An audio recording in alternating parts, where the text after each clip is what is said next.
어스름한 저녁, 저는 아들 진우의 방에 있었습니다. 방 안은 그 아이의 흔적이 온통 남아있는 곳이었죠.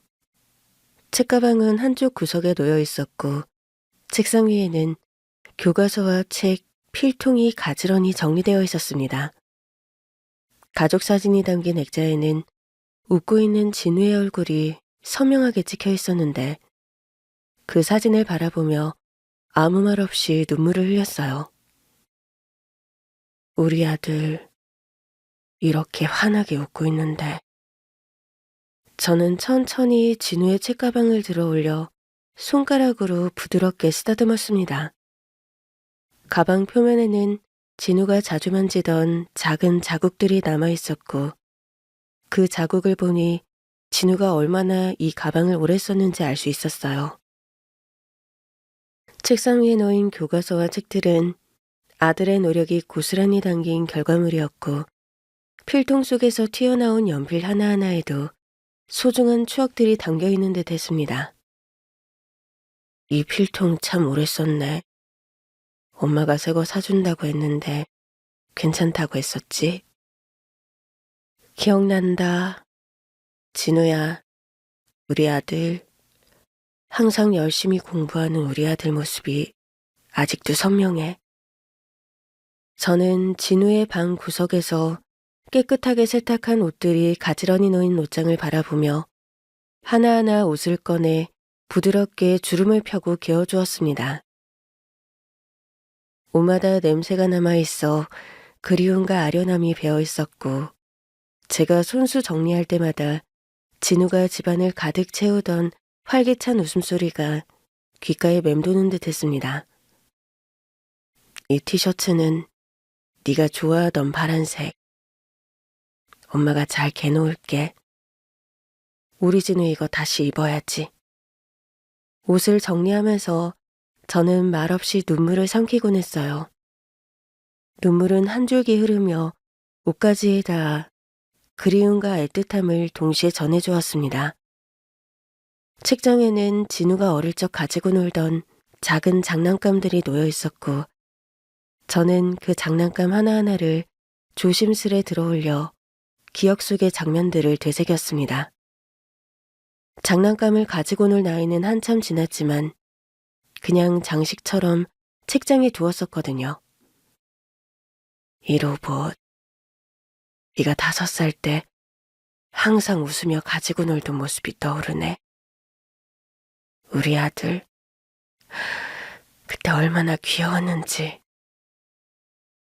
그 순간 문틈으로 들어오는 부드러운 빛에 방 안은 한층 더 아련해졌습니다. 진우의 방 한켠에 자리 잡은 작은 책상 위에는 그가 소중히 간직하던 수첩이 놓여 있었고, 그 수첩을 펼치니 미처 다 써내려가지 못한 꿈과 계획들이 고스란히 느껴졌어요. 저는 조용히 수첩의 페이지를 넘기며 아들의 미래를 상상했습니다.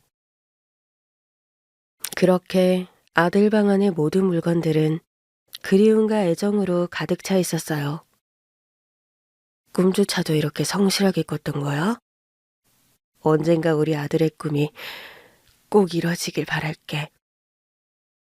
저는 진우의 방에서 아무 말 없이, 그러나 마음 한편에는 깊은 그리움과 아련한 슬픔을 담아 옷들을 정리했어요. 책상 위의 물건들을 손으로 쓰다듬고 가족 사진 속 진우의 웃음에 잠시 눈물이 멈추지 않은 채 한참을 바라보았습니다. 그 모든 순간은 마치 시간이 멈춘 듯한 고요함 속에서 흐르고 있었고, 저는 그 속에 제 모든 감정을 담아내고 있었습니다. 진우야, 엄마랑 아빠는 널 기다리고 있어. 우리 진우, 엄마 아빠 곁으로 돌아올 거지? 엄마는 우리 아들 포기 안 해. 우리 아들 믿을 거야. 우리 진우 강한 사람이잖아. 어느새 제 마음은 진우에 대한 그리움과 아픔으로 가득 차 있었어요. 집안은 여전히 조용했고, 방 안의 작은 소리들, 옷이 바스락거리는 소리, 책장이 열리는 소리, 그리고 가끔씩 들려오는 제 작은 한숨소리가 모두 그 아이를 그리워하는 제 마음의 한 부분이었습니다. 그런데 그때 휴대폰 소리가 울렸습니다. 멍하니 앉아있던 저는 순간적으로 현실로 돌아왔고 아무 생각 없이 휴대폰 화면을 본 순간 심장이 빠르게 뛰기 시작했습니다. 엄마, 나 엄마 아들 진우인데 나 지금 학교 앞이야. 엄마, 나 좀 데리러 오면 안 돼? 순간 머릿속이 하얘졌습니다. 진우? 우리 아들 진우? 진우가 학교 앞이라고? 진우야, 엄마가 갈게. 엄마가 당장 갈게. 생각할 겨를도 없이 본능적으로 몸이 반응을 했어요. 옆에 놓여있던 카디건을 급히 집어걸치고 현관으로 향했습니다. 그런데 신발을 신으려는 찰나 거실 소파에 앉아있던 남편이 저를 발견하고 놀란 표정으로 다가왔습니다. 어디 가려고 그래? 아, 여보, 우리 진우가 학교 앞에 있다고 문자 보냈어. 데리러 가야 해. 데리러 와달래. 남편은 제 말을 듣고 당황한 듯 잠시 말을 잇지 못했는데 남편의 얼굴에는 혼란과 걱정이 스쳐 지나갔습니다. 당신 진정해. 진우는 지금 병원에 있잖아. 중환자실에 있다고. 아니야, 여보. 진우가 나한테 문자 보냈다니까? 진짜야. 여기 봐봐. 우리 아들이 데리러 와달라고 하잖아. 휴대폰 화면을 남편에게 내밀었는데 그걸 본 남편의 얼굴이 이내 창백해지더라고요. 휴대폰을 들고 있는 남편의 손이 떨리는 것이 느껴졌습니다. 그렇게 학교 앞이라 데리러 와달라는 아들 문자에 급히 옷을 입고 나가려고 하니 당신 정신 차려. 진우 중환자실에 있잖아. 남편이 말하길래 내가 아들 문자를 남편에게 보여주자 남편이 미친 듯이 내 손을 잡고 뛰기 시작하는데 갑자기 남편이 결심한 듯 제 손을 꽉 잡았어요. 가자. 어디로? 우리 아들 데리러 가는 거 맞지? 여보, 학교로 가자, 응? 가자고 얼른. 남편은 제 손을 잡은 채 현관문을 열었고 저는 끌고 가다시피 하며 엘리베이터 버튼을 눌렀습니다. 그렇게 남편과 저는 집을 나섰어요. 밤 공기가 차가웠지만 지금은 그 어떤 것도 신경 쓸 수 없었습니다. 오직 진우에 대한 걱정과 혼란만이 머릿속을 가득 채웠거든요. 우리는 곧장 주차장으로 달려갔어요.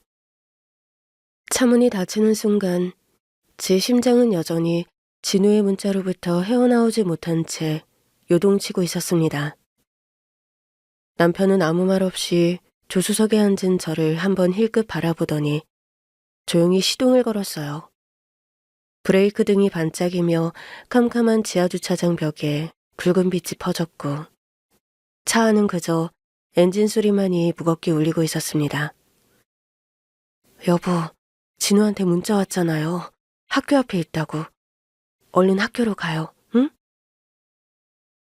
그 말을 꺼내면서도 혹시나 내가 잘못 본 건 아닐까, 착각한 건 아닐까 하는 생각이 들었거든요. 하지만 제 손엔 여전히 휴대폰이 쥐어져 있었고 그 화면 속엔 엄마 나 학교 앞이야 데리러 와줘요 라는 문자가 떠 있었습니다. 그 문자를 다시 확인하며 말했지만 남편은 대꾸하지 않았어요. 왜 대답을 안 해? 어서 학교로 가야 하잖아요. 진우가... 남편은 단 한마디도 없이 핸들만 꼭 잡고 있었습니다. 남편의 시선은 오직 앞만 보고 있었는데 눈썹이 살짝 찡그려져 있었어요. 그 표정을 보는 순간 저는 뭔가 이상하다는 걸 느꼈습니다. 그러나 마음속에 피어오르는 의심보다 아들의 문자가 먼저였기에 저는 멈추지 않고 계속 말을 했습니다. 진우가 문자를 보냈잖아요. 학교 앞에 있다고요. 당신도 봤잖아. 하지만 남편은 여전히 입을 꾹 다문 채 운전대를 돌렸고 차가 출발했어요. 아파트를 빠져나와 도로 위로 올라서자 제 시선은 차창 밖으로 휙휙 지나가는 가로등 불빛을 따라 움직였습니다. 가슴이 답답했고 무언가 미심쩍은 기분이 점점 커지고 있었어요. 학교로 가는 길이 아니잖아. 지금 어디로 가는 거야? 남편은 아주 짧게 한숨을 쉬더니 고개를 돌리지도 않고 중얼거렸어요. 진정해. 일단 좀만 기다려봐. 기다리라니. 진우가 학교 앞에 있다고. 그런데 왜 다른 길로 가는 거야? 내 말 좀 들어봐. 대체 왜 학교를 안 가냐고.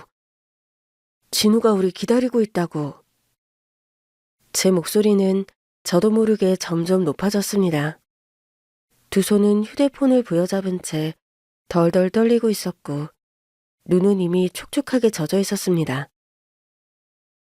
남편은 옆에서 터질 듯한 제 감정을 느끼고 있었을 텐데도 조용히 고개를 숙였다 올리며 말했어요. 나도 지금 무슨 상황인지 헷갈려. 하지만 확인해야 할 게 있어.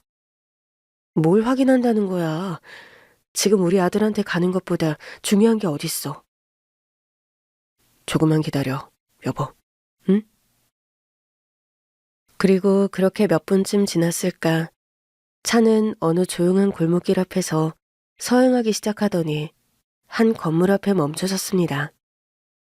어두운 밤 희미하게 켜진 가로등 불빛 아래 건물 외벽이 드러났고 유리문 너머로는 아무도 없는 듯 고요했어요. 여기가 어디예요? 설마 진우가 여기 있는 거예요? 남편은 아무 대답 없이 조용히 안전벨트를 풀더니 문을 열었습니다. 차문이 열리는 순간 차 안으로 찬바람이 훅 들어왔고 그 공기 속에서 남편은 조용히 말했어요. 나랑 같이 가자. 들어가면 알게 될 거야. 아니 대체 무슨 일인데 진우는 대체 어디 있는 건데? 남편은 뒤를 돌아보지 않고 천천히 걸어가기 시작했고 저는 손으로 입을 가린 채 겨우겨우 차에서 내려 남편을 따라갔어요. 마음속에선 수백 가지 질문이 떠올랐지만 정작 입으로는 아무 말도 꺼낼 수가 없었습니다. 삐걱하는 소리와 함께 건물 안으로 들어서자 어두운 복도가 저희를 맞이했어요. 오래된 형광등이 깜빡이며 불을 밝혔고 그 불빛 아래 좁은 복도는 차가운 공기를 머금고 있었습니다.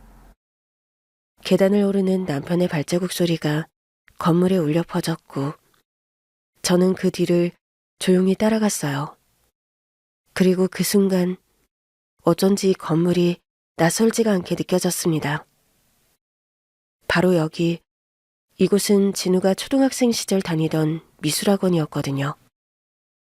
벽에 그렸던 작은 그림들, 계단 옆에 놓인 낡은 벤치, 문 옆에 붙어있던 오늘도 행복한 하루 되세요라는 문구까지 그대로였습니다. 여긴 진우가 예전에 다녔던 학원이잖아. 왜 여기에 온 거야?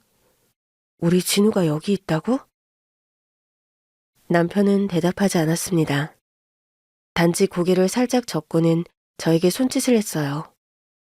그리고 저도 모르게 그 손짓을 따라 천천히 발걸음을 옮겼습니다. 건물 안으로 들어오자 곳곳에 진우의 기억이 떠올랐어요. 작은 손으로 물감을 묻혀 종이를 채우던 모습, 친구들과 깔깔거리며 웃던 모습, 그 모든 장면이 제 눈앞에 아른거렸습니다. 복도 한쪽 벽엔 여전히 아이들의 그림이 붙어 있었고 그 중 하나에는 진우라는 이름이 또렷하게 쓰여 있었습니다. 진우야, 너 여기에 있었던 거야? 눈물이 멈추지 않았고 말없이 저를 이끈 남편도 결국 그 자리에 멈춰섰습니다. 그리고 복도 끝, 불 꺼진 교실문 앞에 있는 어두운 그림자를 본 순간 아득한 어둠 속에서 제 지난날이 조용히 밀려왔습니다. 손끝을 스치고 있는 벽, 창가에 비친 희미한 불빛조차 어릴 적 제 기억을 어루만지는 듯 했거든요. 저는 경북 깊은 산골 마을에서 태어났어요. 산등성이 너머에 몇 채 안 되는 집들이 오밀조밀 모여있던 곳이었고, 비가 오는 날이면 흙길은 금세 질척해졌어요. 저는 그런 시골에서 태어나 자랐습니다. 어린 시절 제 기억은 늘 집안에서 시작됐어요. 병석에 누워 계신 어머니와 늘 먼 길 떠나셨던 아버지. 엄마는 늘 누워 계셨고 저는 그런 엄마 옆에 붙어 있었습니다. 엄마, 물 떠다 줄까? 약 드셔야죠. 우리 딸밖에 없네. 고맙다. 근데 너 학교 안 가도 되니? 오늘은 학교 안 가는 날이야, 엄마. 아, 일요일이구나. 누워만 있다 보니 날짜 가는 것도 모르겠다. 그게 저의 일상이었어요. 나이는 어렸지만 제 마음속에는 늘 엄마를 지켜야 한다는 생각이 있었거든요. 친구들처럼 마음껏 뛰어놀 기회는 적었고 늘 부엌과 엄마의 머리맡을 오갔습니다. 엄마는 늘 누워 계셨지만 아빠는 엄청 먼 곳을 부지런히 달리는 분이었습니다. 저희 아버지는 트럭 운전을 하셨거든요. 멀리 화물 나르러 간다며 며칠씩 집을 비우셨는데 그 빈자리는 크고 외롭게 느껴졌던 것 같아요. 지연아, 아빠 금방 다녀올게. 엄마 잘 보살펴드려야 해. 네, 걱정 마세요. 엄마 옆엔 제가 있으니까요. 아버지는 말없이 제 머리를 쓰다듬으셨고 그렇게 다시 먼 길을 떠나셨어요. 트럭의 시동소리가 사라지고 나면 집안은 다시 정적에 잠겼고 그 속에서 저는 삶의 무게를 어린 마음으로 견뎌냈습니다. 그러다 제가 고등학교를 졸업할 무렵 엄마의 병세는 더 나빠졌어요. 병원에 모셔야 했지만 저희에게 그런 여유가 없었고 엄마는 고집을 부리셨거든요. 병원 가면 돈만 많이 들고 괜히 더 고생만 해. 난 집이 좋아. 너만 곁에 있으면 돼. 하지만 더 아프시면 어떡해요. 밤마다 그렇게 기침을 하는데. 괜찮아. 괜찮다니까? 엄마는 네 얼굴만 봐도 힘이 나거든. 그 말이 어쩌면 마지막 인사였는지도 모르겠습니다. 어느 겨울날 눈이 펑펑 내리던 새벽이었어요. 엄마의 숨소리가 점점 잦아들었고 저는 두 손으로 엄마의 얼굴을 붙잡고 눈물을 흘렸습니다. 엄마, 엄마, 눈 좀 떠봐요, 엄마. 그렇게 엄마는 제 곁을 떠나셨습니다. 눈 오가는 소리조차 들리지 않던 그 새벽, 저는 방 안에서 조용히 울었어요. 큰 소리로 울면 엄마가 불편해하실 것 같아서 손으로 입을 막고 울었던 기억이 납니다. 엄마의 장례를 치르고 나서 집안은 더 깊은 정막에 잠겼습니다. 아버지도 예전 같지 않으셨고 가끔씩 방 안에 홀로 앉아 멍하니 벽만 바라보셨죠. 지연아, 서울에 가볼 생각 없니? 너 이제 어른이잖아. 서울이요? 네가 거기서 뭐라도 해보는 게 좋을 것 같다. 여긴 이제 아무것도 없잖니. 그 말에 저는 묵묵히 고개를 끄덕였어요. 사실 어릴 적부터 서울은 제게 막연한 동경이었거든요. 뭐든 할 수 있을 것 같은 희망이 있는 도시. 그래서 고등학교를 졸업하자마자 아버지 손에 쥐어진 봉투 하나 달랑 들고 서울로 올라왔습니다. 서울은 생각보다도 훨씬 거칠고 차가운 곳이었어요. 버스에 치이고 사람들에 밀리고 말도 빠르고 표정도 냉정했어요. 고향과는 너무 달라서 처음엔 숨 쉬는 법조차 모르겠더라고요. 그런 제가 처음으로 일을 하게 된 곳은 대학가 근처의 작은 카페였습니다. 간판도 오래되고 내부는 그리 넓지 않은 곳이었지만 사장님은 꽤 친절한 분이셨어요. 처음 해보는 거죠? 일은 어렵지 않아요. 손님 응대만 잘하면 돼요. 네, 열심히 하겠습니다. 주문 받고 커피 내리고 테이블 닦고 하루 종일 서 있는 일이었지만 돈을 벌 수 있다는 사실만으로도 감사했어요. 하루하루 버티며 지낸 서울살이. 그때 처음으로 외로움 말고도 무언가를 느낄 수 있었던 시간이었습니다. 서울로 올라온 지 3년이 지났을 무렵 제 나이 23이었어요. 서울이라는 도시엔 아직도 완전히 익숙해지지 못했고 사람들 틈에서 느끼는 외로움도 여전했던 것 같아요. 하지만 저는 그 외로움을 감싸 안고 살고 있었죠. 지하철 2번 갈아타고 출근하는 카페. 고단한 일상 속에서도 정해진 자리에서 묵묵히 일하는 제 모습이 조금씩 익숙해질 무렵 저는 한 남자를 만나게 되었습니다. 그날도 아침 일찍 가게 문을 열고 커피 머신을 닫고 있었거든요. 문 앞에 조용히 들어선 한 남자.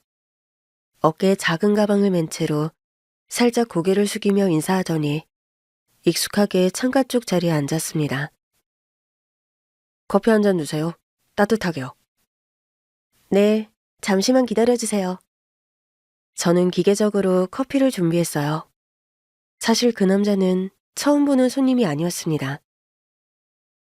몇 주 전부터 매주 같은 요일 같은 시간에 와서 조용히 책을 읽던 단골이었거든요. 말수도 적고 조용한 분위기라 이름도 몰랐지만 저는 속으로 조용한 책손님이라고 불렀습니다. 그날도 그렇게 커피를 전해주려 자리에 다가가자 그 사람이 조용히 말을 걸었습니다. 커피 향이 좋아요. 여기 자주 오는데 항상 이 시간엔 바쁘시네요? 아, 네. 오전에는 커피 마시러 오시는 분들이 많아서요. 그래도 항상 웃고 계셔서 좋아 보여요. 덕분에 저도 기분이 좋아지거든요. 그 말에 저는 순간 당황했어요. 웃고 있었나? 그저 일에 집중하고 있었을 뿐인데. 감사합니다. 그렇게 말씀해 주셔서 저도 기분이 좋네요. 그날을 계기로 그 사람은 올 때마다 짧게나마 저에게 말을 걸었습니다. 무심한 듯한 눈빛 뒤에는 어딘가 수줍은 기색이 느껴졌고 제가 대답하면 살짝 웃으며 고개를 끄덕이곤 했어요. 그렇게 일주일에 한 번 아주 짧은 인사를 주고받으며 몇 달이 흘렀습니다. 그러던 어느 날 커피를 테이블에 놓아주고 있을 때 그 남자가 책을 덮으며 말을 꺼냈습니다. 저 실례가 안 된다면 이름 여쭤봐도 될까요? 아, 저는 윤지연이에요. 지연 씨, 이름도 예쁘네요. 저는 김성우라고 합니다. 그렇게 저희는 처음으로 이름을 알게 되었습니다. 그 다음부터 그 사람이 올 때마다 괜히 거울을 한 번 더 보고 앞치마도 반듯하게 고쳐매곤 했어요. 그러던 어느 비가 내리는 날이었습니다. 카페는 손님이 드물었고 바깥은 우산들이 오가며 풍경을 적시고 있었어요. 그날 성우 씨는 평소보다 일찍 왔고 이번엔 저를 조금 더 오래 바라보더니 정식으로 말을 꺼냈습니다. 지연 씨, 혹시 오늘 일 끝나고 시간 괜찮으세요? 왜요? 그냥 밥 한 끼 같이 하면 어떨까 해서요. 여긴 지연 씨가 일하는 곳이니까 여기 말고 밖에서요. 제가 지연 씨 일 끝날 때까지 기다릴게요. 그 순간 저는 심장이 쿵 내려앉는 것 같았어요. 놀라운 반, 기쁜 반, 그리고 약간의 두려움도 있었죠. 하지만 그의 조심스러운 눈빛이 거짓이 아니라고 느껴졌습니다. 네, 괜찮아요. 밥 좋아요.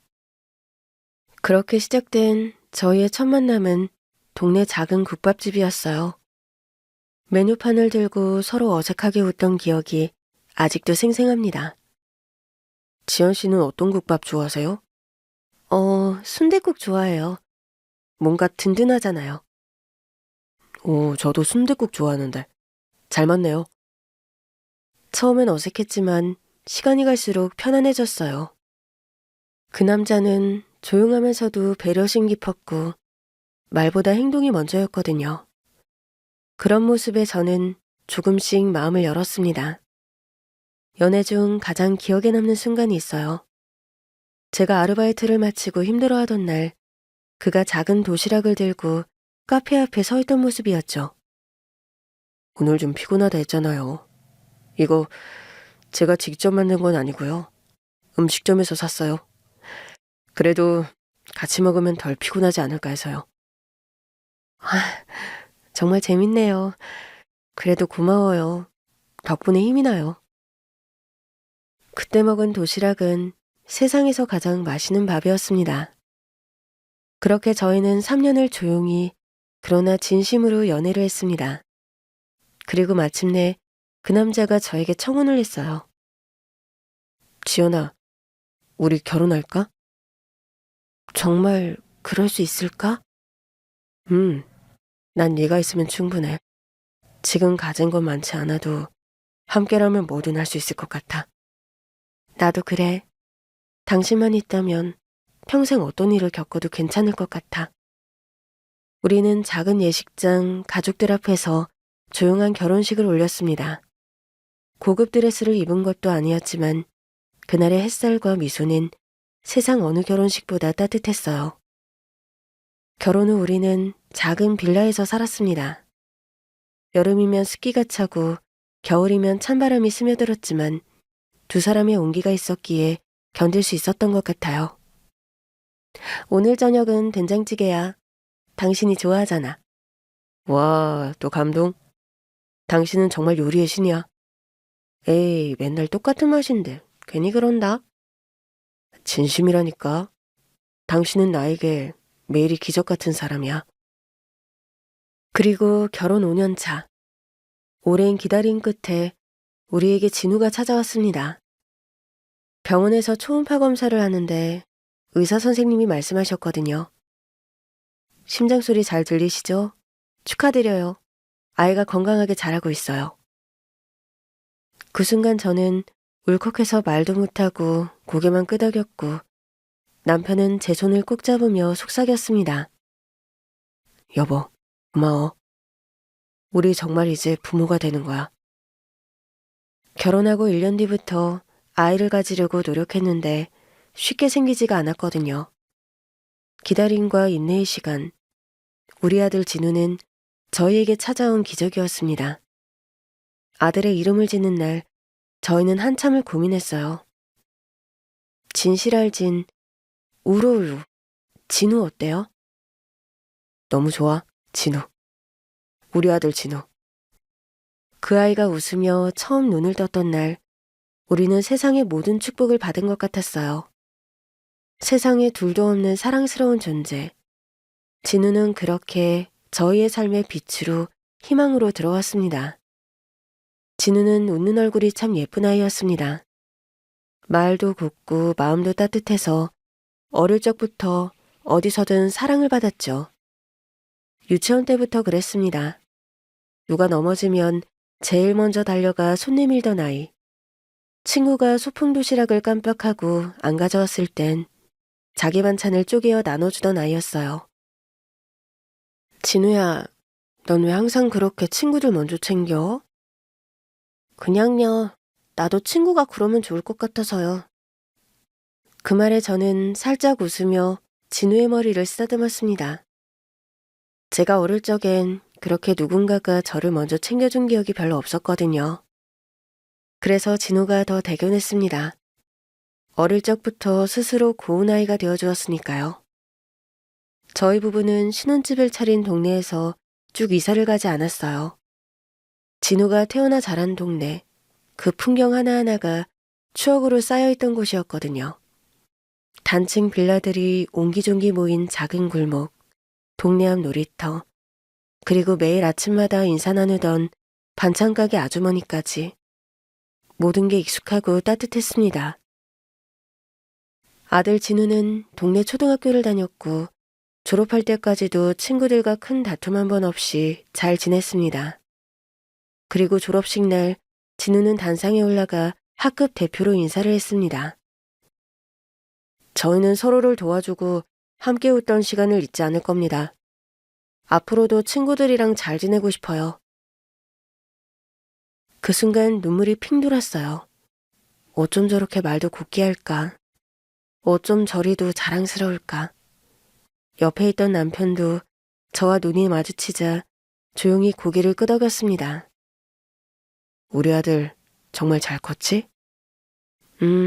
너무 대견해. 이런 아이를 키울 수 있어서 우리는 정말 복받은 것 같아. 그리고 진우는 중학교에 진학을 했어요.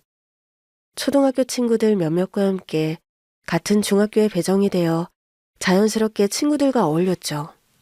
성적도 무난했고 학교에서도 선생님들이 칭찬을 아끼지 않았습니다.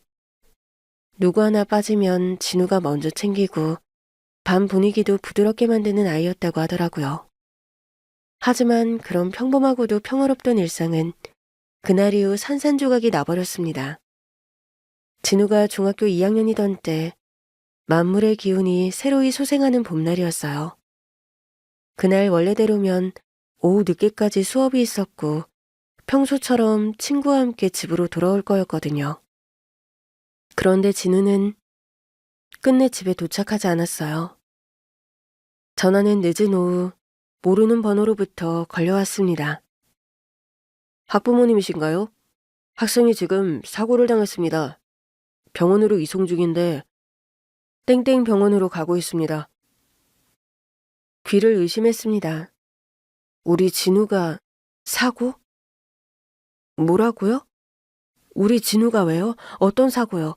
지금 상태가 어떤데요? 낙상사고라고 했어요. 그 말을 들었을 때 도무지 감이 오지 않았습니다. 활발하긴 했어도 위험한 곳에 가거나 위험하게 노는 아이가 아니었는데 도대체 어떻게 사고를 당한 건지 알 수가 없더라고요.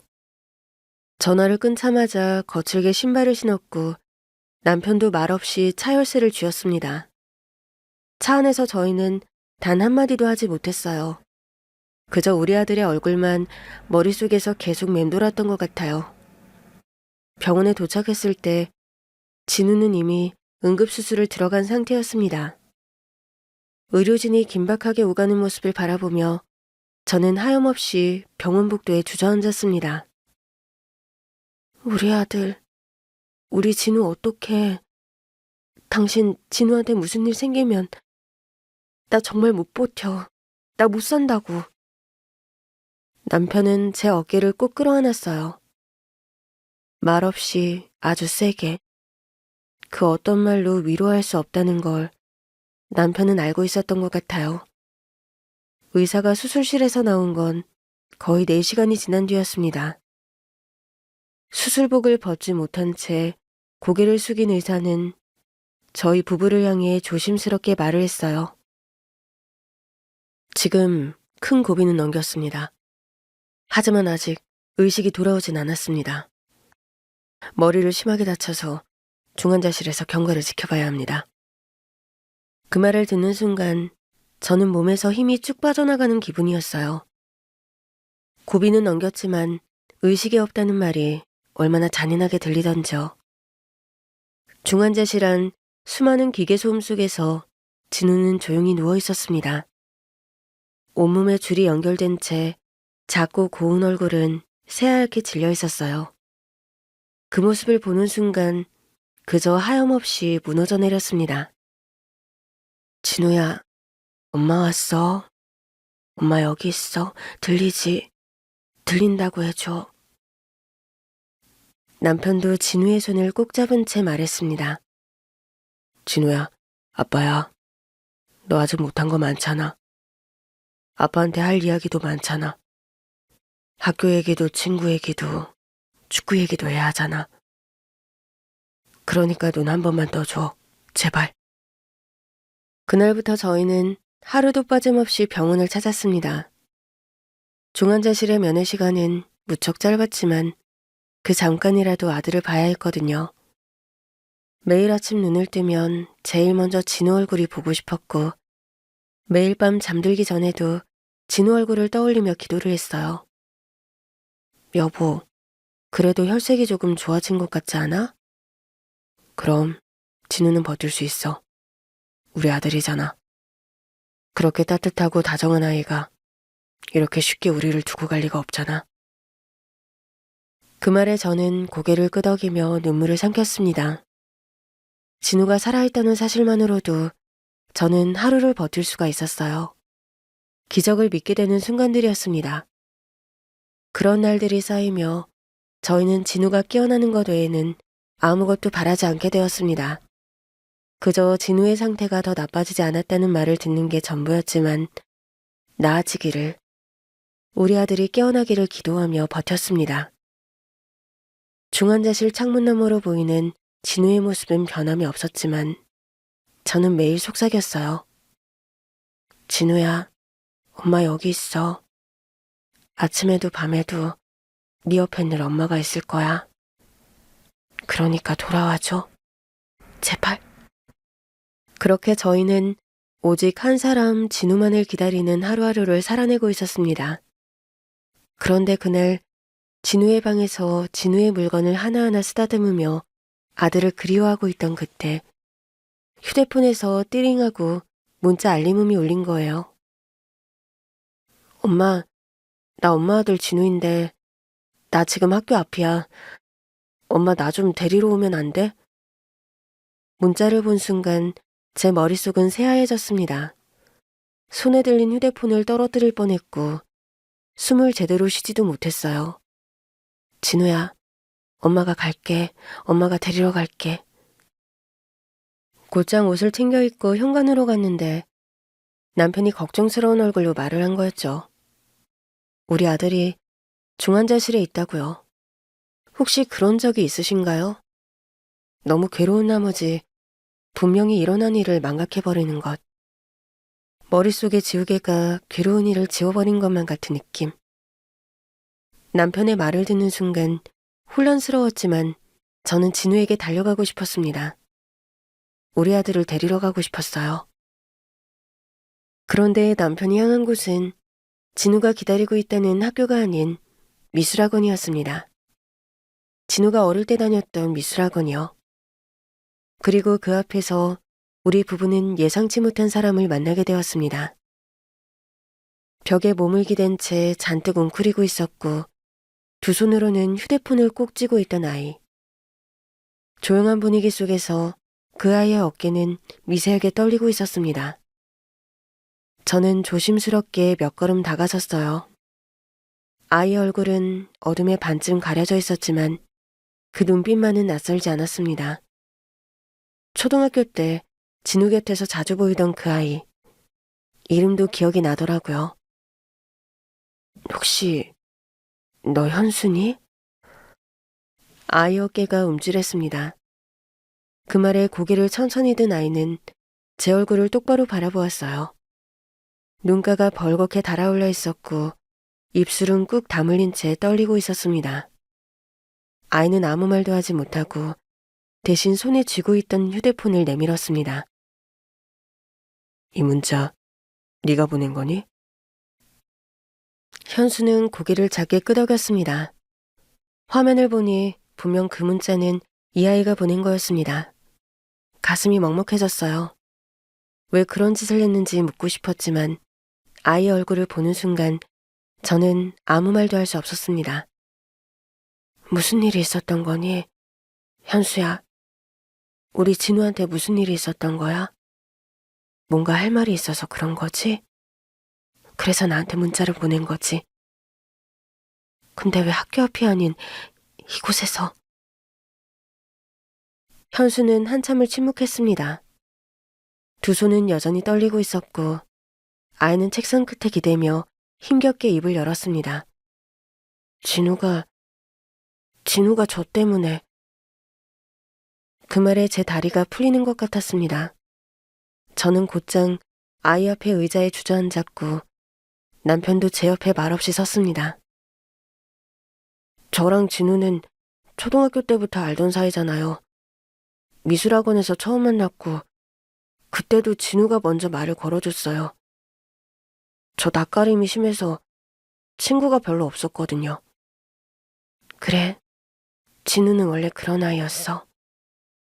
먼저 다가가주고 친구들 잘 챙기고. 현수는 입술을 깨물었는데 눈빛이 점점 흔들리더니 이내 참았던 말이 쏟아졌습니다. 5학년이랑 6학년 때 다른 반이 되면서 예전만큼 가깝게 지내지는 않았지만 중학교 올라오고 진우랑 같은 반이 됐어요. 반가웠는데 저는 사실 학교에서 괴롭힘을 당하고 있었어요. 뭐라고? 조용하다고, 좀 잘 산다고, 별것도 아닌 이유로 불량 애들한테 자꾸 괴롭힘 당했어요. 점심시간마다 애들이 물건 숨기고 신발 던지고, 때론 돈도 뺏기고요. 저는 그 말을 듣는 순간 숨이 턱 막혔습니다. 말로만 듣던 그런 일, 그게 제 아들의 친구에게 벌어지고 있었다니요. 진우는 그걸 알고 있었니? 네, 제가 일부러 숨기려고 했는데 어느 날 진우가 알아챘어요. 뒤에서 지켜보다가 조심스럽게 묻더라고요. 현수의 눈에 눈물이 맺혀 있었는데 이내 손등으로 얼굴을 훔치며 말을 했어요. 진우가 괜찮냐고 물었어요. 누구한테 맞았냐고. 제가 말 안 해도 다 알고 있었던 것 같아요.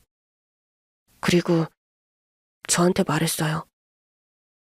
현수야, 나는 네 편이야. 무슨 일 있으면 꼭 말해. 그 말을 듣고 정말 살 것 같았어요. 진우가 그렇게 말을 했구나. 현수는 잠시 말을 멈추고 깊게 숨을 들이마셨습니다. 그 아이의 어깨는 작게 들썩였는데 다시 눈을 떴을 땐 눈빛이 아주 진지했습니다. 사고 당일이었어요. 그날 그 애들이 또 저를 불렀어요. 학교 근처에 있는 오래된 건물로요. 거기서 또 괴롭힘을 당했어요. 사진도 찍고 막 뭐라고 하고 너무 무서웠어요. 혹시 그 건물에 진우가 떨어졌던 그곳이니? 현수는 고개를 끄덕였습니다.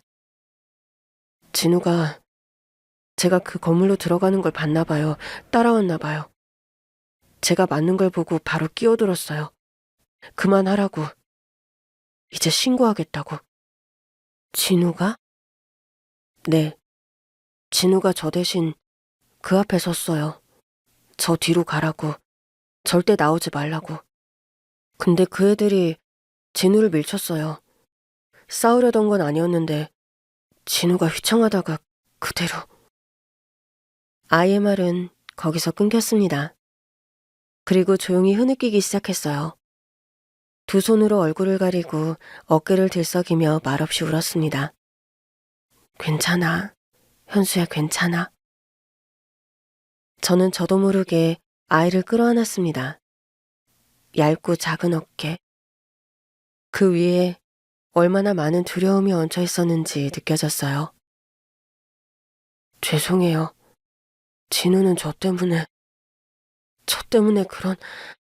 아니야. 그건 네 잘못이 아니야. 절대 아니야.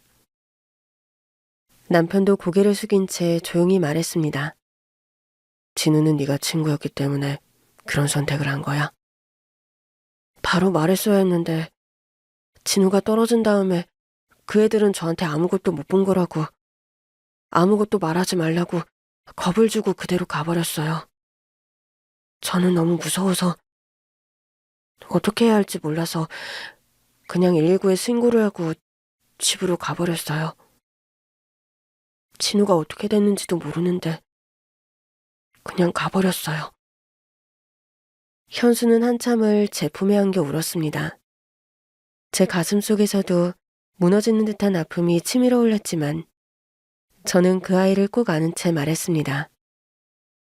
진우한테는 네가 그렇게 지켜주고 싶었던 친구였던 거야. 현수가 제 품에서 고개를 들었을 때 그 아이의 눈동자는 또렷하면서도 깊은 수심에 잠겨 있었습니다. 방금 전까지 울음을 삼키느라 떨리던 목소리가 조금씩 가라앉기 시작했고 두 손으로 눈가를 문질렀어요. 제 눈앞에 있는 이 아이가 얼마나 오랫동안 괴로워하며 침묵 속에 있었는지 이제야 알 것 같았습니다. 현수야, 이제 괜찮아. 진우는 네가 용기 내길 기다리고 있었을 거야. 그날 이후 아무 말도 못했어요. 아무한테도요. 현수는 입을 꾹 다문 채 천천히 고개를 끄덕였습니다. 그의 시선은 바닥에 머물러 있었고 양손은 여전히 무릎 위에서 조심스럽게 포개져 있었습니다. 무서웠어요. 그 애들이 저한테도 그랬거든요. 아무한테도 말하지 말라고. 괜히 입 열었다가 나도 다치게 될 거라고. 진우가 그날 그렇게 된 건 다 제 탓인데. 현수야, 진우가 아니었으면, 저 혼자였으면 전 그냥 또 맞았겠죠. 그냥 그렇게 혼자 참고 끝났을 텐데 진우가 저를 도와주려다가 그런 일을. 남편은 그제야 조용히 입을 열었습니다. 그의 목소리는 낮았지만 단단했고 그 안에 감정이 고스란히 담겨 있었습니다. 넌 아직 어리잖아. 현수야, 네 잘못이 아니라는 거 그 누구보다 진우가 알고 있었을 거야. 그 아이가 너 대신 나섰다는 건 널 소중히 여겼다는 뜻이야. 친구로서 네가 얼마나 아팠는지 진우는 누구보다 먼저 알아챘던 거지. 현수는 그 말을 듣고 한동안 아무 말도 하지 않다가 조용히 숨을 내쉬며 입을 열었습니다. 사실 병문안도 가고 싶었어요. 진우 얼굴도 보고 싶고 진심으로 미안하다고 말하고 싶었어요. 근데 겁이 났어요. 진우 부모님 얼굴을 보면 제가 너무 죄스럽고 무서웠어요. 네 마음 이해해. 쉽지 않았을 거야. 그런데 며칠 전에 진우가 꿈에 나왔어요. 웃고 있는 얼굴이었는데 한편으론 저한테 말하는 것 같았어요. 이제 그만 괴로워해도 돼라고. 그게 너무 생생했어요. 그래서 문자 보낸 거니? 네, 진우 어머니 번호 알고 있었거든요. 진우가 제 폰으로 어머니께 전화했었거든요. 난 전혀 몰랐어. 네가 진우라면서 문자를 보냈을 때 번호는 보이지도 않았고 정말 우리 진우가 학교 앞에서 나를 기다리고 있을 거라고 생각했거든. 그 순간 남편이 작게 숨을 내쉬며 고개를 끄덕였습니다. 예전에 진우랑 연수 너희들 미술학원 끝나고 매번 내가 둘 다 데리러 갔었잖아. 현수 너는 진우보다 말수는 적었지만 항상 진우 곁에 있던 아이였지. 그리고 진우가 저번에 네 휴대폰 한 번 더 빌렸었지? 배터리가 나갔다면서 나한테 연락을 할 때. 전 그때도 진우가 어머니께 통화를 하는 줄 알았는데 제 번호를 아셨군요. 그래, 보는 순간 알았지. 학교 앞이라고 했지만 너라면 현순이가 무언가 알고 있다면 여기에 있을 거라고 생각했어. 그때 현수가 얼굴을 들었습니다. 눈은 벌겋게 충혈돼 있었지만 그 안엔 분명히 결심이 담겨 있었어요. 이제 다 말할 거예요. 그날 있었던 일 다 말할 거예요. 저 더는 숨기고 싶지 않아요. 진우한테 부끄럽지 않게요. 현수가 저희 앞에서 모든 이야기를 털어놓은 다음 날 저희 부부는 함께 경찰서를 찾았습니다. 현수도 끝까지 자리를 지켰고 한자 조심스럽지만 분명하게 진술했습니다. 그 아이의 말투는 여전히 떨리고 있었지만 목소리엔 더 이상 주저함이 없었어요. 진우가 그날 저 대신 그 아이들 앞에 나섰어요. 멈춰라고 소리쳤고 이제 그만하라며 저를 감쌌어요. 그러다 밀쳐졌고 그대로. 진술을 받던 경찰관도 잠시 고개를 떨구었습니다. 당시 사건은 단순한 낙상사고로만 기록되어 있었거든요. 목격자가 없었고 현수는 겁에 질려 말하지 않았으니까요. 용기 내줘서 고맙다. 진우가 얼마나 대단한 친구였는지 알겠다. 그 애들의 한 행동 반드시 조사하고 처벌할 거야. 그날 이후 수사가 재개되었고 진우를 다치게 한 학생들은 하나둘 불려갔습니다. 그들의 휴대폰엔 현수를 괴롭히는 모습을 촬영한 사진과 단톡방에서 오간 메시지들이 남아있었어요. 진우의 사고가 단순한 낙하가 아니었다는 점이 명확해졌고 결국 관련자들은 법적 처벌을 받게 되었습니다. 며칠 뒤 현수는 용기를 내어 병원으로 진우를 보러 왔습니다. 중환자실엔 들어갈 수 없었지만 유리창 너머로 조용히 진우를 바라보던 현수의 모습이 아직도 생생합니다. 창밖에서 그 아이가 두 손을 모으고 조용히 기도하던 모습이 제 마음을 아프게 했어요. 현수야, 진우 곁에 와줘서 고마워. 네 마음 진우가 다 알고 있을 거야. 저 매일 기도했어요. 진우가 다시 눈을 떴으면 좋겠다고요. 그 말을 들으며 저는 조용히 창밖을 바라보았습니다. 진우는 여전히 눈을 감은 채 조용히 누워 있었지만 그날따라 왠지 느낌이 달랐습니다. 제 마음속에서 뭔가 꿈틀거리듯 움직이고 있었거든요. 그리고 정말 기적 같은 일이 일어났습니다. 그날 밤 간호사 선생님이 급히 병실로 들어왔습니다. 저와 남편은 복도에서 기다리다가 간호사의 부름을 듣고 정신없이 뛰어들어갔어요. 어머님, 아버님, 진우 손가락이 움직였어요. 그 말에 무릎이 풀리는 줄 알았어요. 남편은 말없이 제 손을 꽉 잡았고 우리는 함께 진우의 곁으로 다가갔습니다. 진우야, 아빠야, 들리니? 우리 진우, 엄마 왔어. 네 손 조금 전에 움직였대. 다시 한번 엄마 손 잡아볼래? 그리고 그 순간 제 손끝에 아주 미세한 감각이 느껴졌습니다. 진우의 손가락이 정말 아주 조금 미세하게 움찔했어요. 움직였어요. 진우가 움직였어요.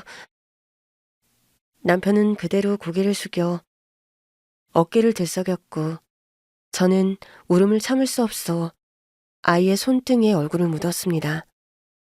그 따뜻한 온기, 그 미세한 떨림이 얼마나 소중했는지 그건 말로 다 표현할 수 없는 감정이었어요. 그리고 얼마 후 진우는 마침내 천천히 눈을 떴습니다.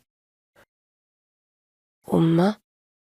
그 한마디에 저는 그대로 울음을 터뜨렸고 남편도 진우의 이마에 이마를 대며 눈물을 훔쳤습니다. 진우야, 그래, 아빠야, 여기 있어. 너 괜찮아. 이제 다 괜찮아. 우리 진우, 우리 착한 아들, 너무 보고 싶었어. 꿈꾸는 줄 알았어요. 엄마, 아빠. 목소리 계속 들렸는데 진짜였어요. 진우는 아직 몹시 힘들어 보였지만 또렷한 눈빛으로 저희를 바라보았습니다. 그 아이가 깨어난 사실만으로도 저희 부부는 다시 태어난 듯한 감정을 느꼈어요. 며칠 뒤 현수와 그의 부모님이 병실을 찾았습니다. 현수는 작은 꽃다발을 들고 조심스럽게 병실로 들어왔습니다. 진우야, 현수? 미안해, 정말 미안해. 네 잘못 아니야. 만약 똑같은 일이 있다고 해도 나는 또 그랬을 거야. 두 아이는 서로를 바라보다가 마침내 조용히 손을 마주 잡았습니다. 그 모습을 보는데 또 눈물이 흘렀어요. 용서와 이해, 그리고 우정. 그 모든 것이 그 작은 손끝에 오갔거든요. 그리고 그 자리에는 현수의 부모님도 함께 있었습니다. 수트 차림의 단정한 중년 부부였고 그들의 얼굴엔 진심 어린 사과와 고마움이 담겨 있었습니다. 진우 어머님, 아버님, 정말 죄송합니다. 저희 아이가 말 한마디만 더 빨리 했더라면 이런 일이 없었을 텐데요. 아닙니다. 현수가 없었다면 저희는 아직도 진실을 몰랐을 거예요. 아이가 용기를 낸 건 정말 감사한 일이에요. 그래도 저희가 책임져야 할 몫이 있다고 생각합니다. 진우 치료에 필요한 비용 저희가 감당하겠습니다. 그건 우리 아들을 지켜준 걸요. 저희가 어떻게 갚아야 할지를 모르겠습니다. 제발 거절하지 말고 저희 마음을 알아주셨으면 합니다. 남편은 잠시 망설이다가 고개를 끄덕였습니다. 그렇게 저희는 긴 터널 끝에서 아주 작지만 따뜻한 빛을 보게 되었어요. 아이들의 우정과 진실, 그리고 누군가의 용기가 우리 가족을 다시 일으켜 세워주었거든요. 진우의 몸에는 힘이 없었지만 그 안에는 분명히 살아 숨쉬는 희망이 깃들어 있었습니다. 그날 이후 저희는 사소한 것에도 감사하는 법을 배웠습니다. 진우가 아침에 눈을 뜨고 식탁에 앉아 밥을 먹고 학교에 가는 그 일상이 얼마나 큰 축복인지 매일 느끼며 살았거든요. 오늘은 내가 진우 데려다 줄게. 당신은 쉬어. 아니야, 나도 같이 가고 싶어. 진우가 학교 가는 모습 보면 마음이 놓이거든.